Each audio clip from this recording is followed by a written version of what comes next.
Alright friends, so now in the Power Query we have learned now the core technique and the process on how to prepare our data using Power Query in the correct order.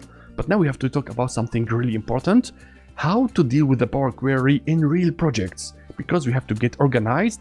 Things get messy and get bigger. So now at the beginning of any project, everything gonna be very simple. You have one table and you start applying your steps one after another like we have done. So slowly we are removing columns, removing duplicates, changing data types, doing transformations, and everything gonna be implemented from top to bottom. This is like straight line. But now in real projects, you might have different scenario and different situations. Like for example, from one table, I would like to go and create two tables inside Power Query, one dimension and one fact. And for this, you have like different ways on how to do it. You could start, for example, with the dimension where you're gonna go and apply the different steps after another. And then once you are done, you're gonna say, okay, you know what? Let's go and duplicate it. So that Power Query gonna create completely a new copy of your data. And as well, you will get exactly the same steps. And here it is very important to understand they are not connected to each other.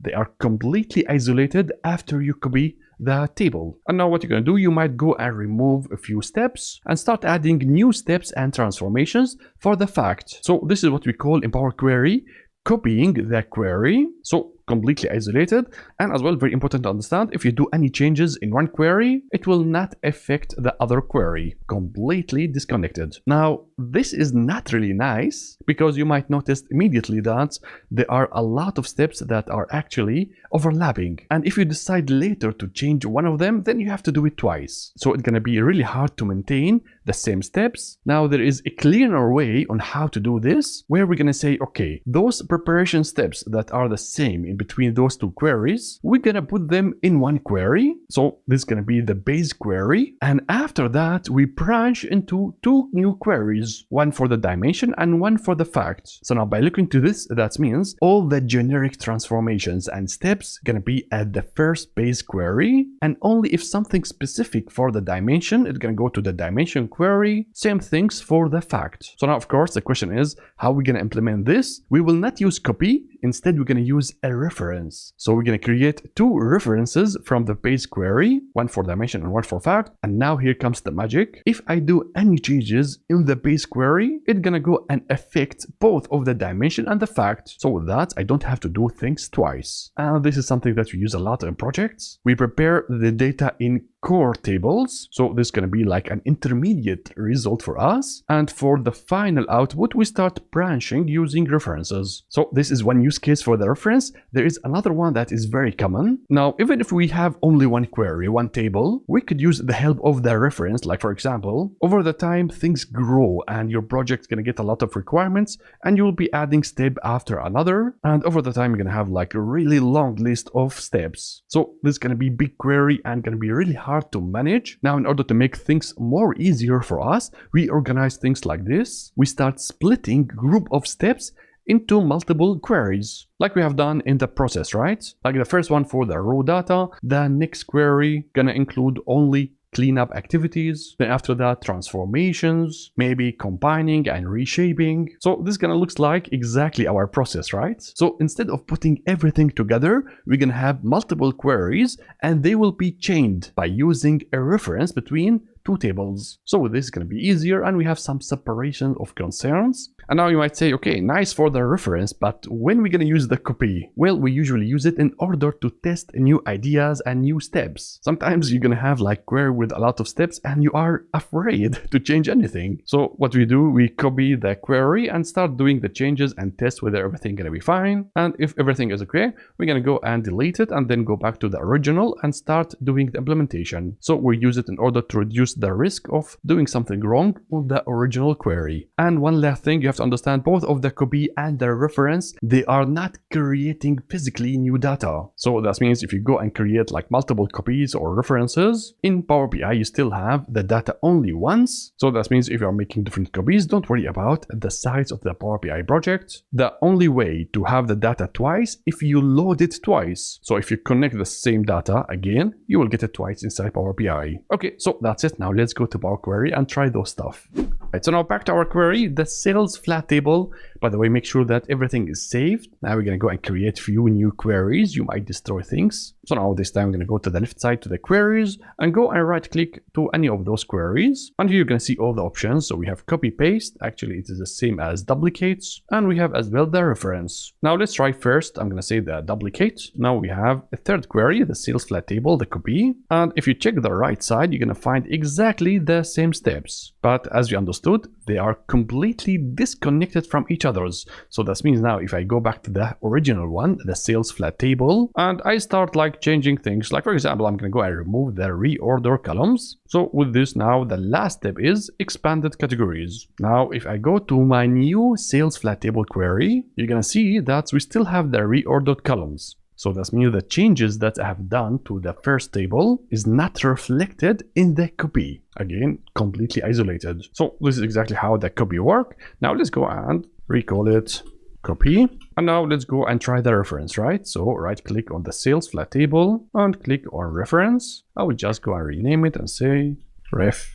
Now look at this on the right side, you can see immediately the difference, right? We don't have any applied steps. So that means now I cannot go and do any changes to the current query unless I go back to the sales flat table and do that here. So the result on the reference is going to be based on all those steps from the original data. Now let's go and test and see what can happen if I go over here and remove the expanded categories. So with this, I think we remove the category name. So as you can see here, we have the tables. Now let's go to the reference and see whether we don't have the category names. So if I go to the right side, I'm going to see the same thing, the tables. So we don't have as well here the category name. So any changes on the original query gonna affect the reference table. So this is exactly the difference between those two. Now, of course, let me show you a real example on why we use a reference. So this is gonna be the sales flat table. This is the base table, right? We have prepared everything, and from here we start branching to dimension and facts. Like for example, I'm gonna go over here and say, okay,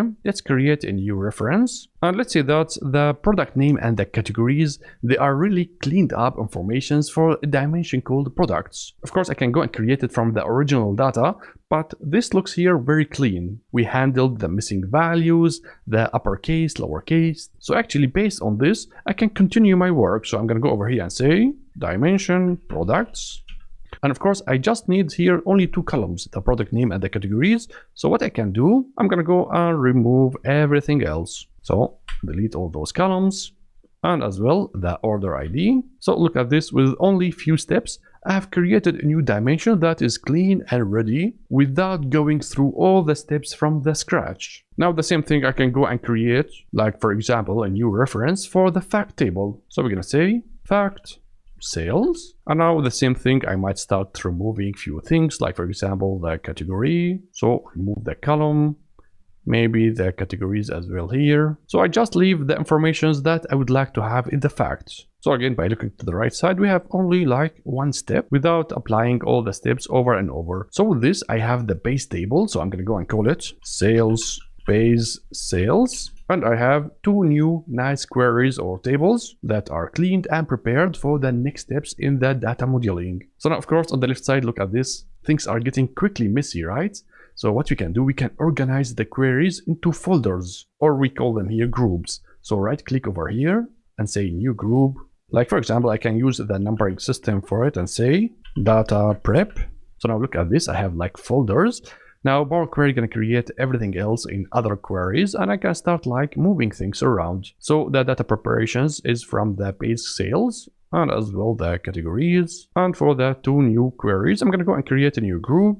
So 02, maybe I'm gonna call it data model. Now I'm gonna go and grab the 2 and put it in the data module. So look at this, things are getting more organized, right? And this is like a pipeline. So the first step, we have data preparations. And after that, we are creating the final tables in the data model. And of course, those last two, we were just testing. So I'm gonna go and delete them. We don't need you. And now if you go and close and apply, and then if you go to the model view, see your new fact table and dimension. And now you might say, you know what, I don't want to see those intermediate results. I just need to see the dimension and facts. Well, either you can go and like hide them in the report view. So if I go and click on those and then go to the report view, you will not see them. But if you really don't want to see them in the module, what we can do, we can go back to the Power Query, and you might say, okay, let's go to those queries, right click on it. And now here we have the option to say enable load. So it is activated. If you remove it, it will not be visible in the model. So I'm going to say, okay, same things for the category, remove the enable load. Of course, we are getting warning to make sure that we are not using those columns from those tables in the visuals. Well, we didn't use anything, so that's why it's fine. Now you might say, but if I don't load them, we will not get fresh data for the dimension and facts. Well, don't worry about it. It is not loading to the data model. But if you refresh the data, you will get a new fresh data inside the intermediate results, even if they are hidden. So everything is fine. Now, if I go and say close and apply, look at this, we don't see them anymore, and we just see the final results. So friends, this is exactly how we use the Power Queries in real projects. And if you joined a new project and they are doing a lot of data preparations, then good luck understanding all those folders and queries, because things get really quickly messy and out of hand. So you need to be really organized in order to do things step by step correctly in the correct order. All right, my friends, so actually that's it. This is all what I know about Power Query. And with that, you have all the tools and the techniques on how to prepare data inside Power BI using the amazing Power Query. But again, if you are not solo data analyst and you are part of a team, we might do all those stuff inside another layer, maybe Databricks or data warehouse. But if you are solo and you don't have access to modern tools, you might end up doing the ETL inside Power BI. So that's it. I hope you enjoyed the video. In the next step, it's going to be amazing topic, data modeling in Power BI. So see you in the next tutorial. Bye bye.